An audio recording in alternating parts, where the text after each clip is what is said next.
So if we look at these 3 swings, okay, the left-hand one was kind of your first swing from the start of the session today. Again, hands still quite close to body, as we said. Otherwise, pretty decent movement.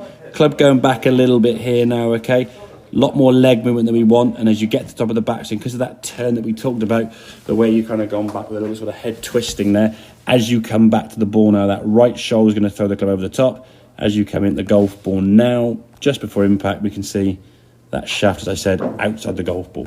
So your path into the golf ball now is going in this direction. You either hit low pulls left, slices right, very high likelihood of hitting the ground first or thinning it because you're coming down quite steep into the golf ball. Yeah. And you react from shot to shot.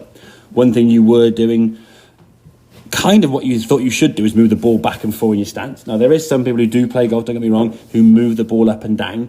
But for me, I think from a consistency standpoint, having the ball in one spot and your foot just moving closer, it doesn't need to then be a sort of specific. Cause I said, how far forward then will your next club go? And you're like, I don't know. Which is fairly honest, to be fair. If I said you place the ball just inside your left heel by sort of 5-6 inches, and then your right foot kind of moves in as it's comfortable, there's nothing to worry. You've got one measurement to work on, rather than, well, the 7 irons here, the 8 irons there, the 6 irons.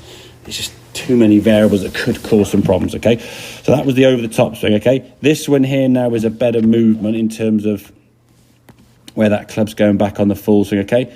Right side turning nicely now. As the club comes back, that right shoulder stays back a little bit. We can see the club now, if I stop it just there at next frame, this is just before impact there. There's roughly your shaft, I would say, maybe a little bit higher, but certainly this side of the golf ball compared to that one there, okay? So your right shoulder staying back. And if we look at the really, really short shots, okay, as we start coming back, because there's no need to get any power, your right shoulder really stays back. And look where the club's coming from there, you see, yeah? See the difference in the shaft there now coming to the golf ball? Whereas there's, yeah? Because you're not trying to hit it hard with your right shoulder, just let the club come back and your body just slide into it. The club's able to work on a better line. So my right shoulder is too dominant. Yeah. Partly because of tension at setup. Secondly, because you don't turn and rotate as much as you should in the first place. So you got a little bit restricted in your turn. You kind of turned your left shoulder into your right, and the right one didn't really move, and you were kind of here, and then you were almost preset them over the top, yeah? So when you get a longer club, hybrid woods and drivers, that's where the stronger grip kind of helped a little bit. So to help close the club face up, to stop it slicing 50 yards offline, okay? You've got to feel in terms of your swing, and that's why I say in terms of the practice, and we'll show you this in a bit more detail in the drill.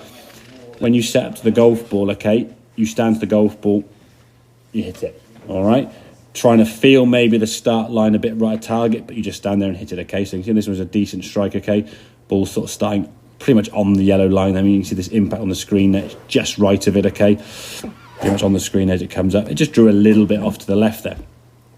What you need to do in your practice away from the ball, so over here somewhere, or even behind this line here, behind the golf ball, yeah, is stand there now and make some sort of right-sided turn movements, okay, and just start feeling the impact, yeah? Feel what impact should feel like. So you're doing loads of thinking back away from the ball, yeah? Then when you cross over that line of thinking, shall we say, you just do it, yeah? So you try and implement the feeling of the golf ball now. Back here, okay, back here, moving here, back into the golf ball. What does that feel like, that move we're looking to try and create? When you do it in slow-mo, what we tend to want to see, because when you put speed to it, your club face closes, yeah? Because the way you close the club is your right, exactly, yeah? So when you're doing it slow, we don't want the club face to be square. We want the feeling of that club face to be slightly open, yeah? Because if it's closed, slow, if it's square, slowly, you add speed to it, it's going to close for you, yeah? So in your mind, when you're making that sort of slow practice swing, the feeling of a club face looking out to the right there, to help start that ball right at target, okay? So when you add the speed to it, which you will do innately anyway, the club face is going to come on the corner. Does that make sense, then, yeah? So quick summary, looser grip, okay? We'll stick with grip position for now because it's more comfortable than the other one, okay? And again, we just showed you when you did change, it just disappeared right, so no good, okay?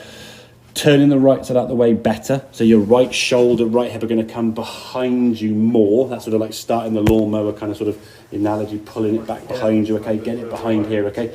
Keep him back there for longer as you slide, as if you're kind of skimming the pebble or throwing a ball or hitting a tennis ball in some ways, that kind of motion there. You wouldn't try to hit it into the ground over the top, yeah? So when you hit these shots there now, the feeling in practice or hitting the shots is the ball's going to start a bit right at target, yeah? Yeah. So when you do it slowly, you're going to start feeling the club faces open, okay? And in terms of the pitching, it's the same kind of movement, obviously, but you'll find it a lot easier because you're not putting speed to it, yeah? You don't need to put speed on a pitch shot or a short shot because it doesn't need to be very hard, okay? So you can control the club face nicely. The ball can start right at target. Happy days, okay? So have a few more of those shorter shots, then we'll go back to the longer shots, see how that practice with the short changes the longer, okay, mate? So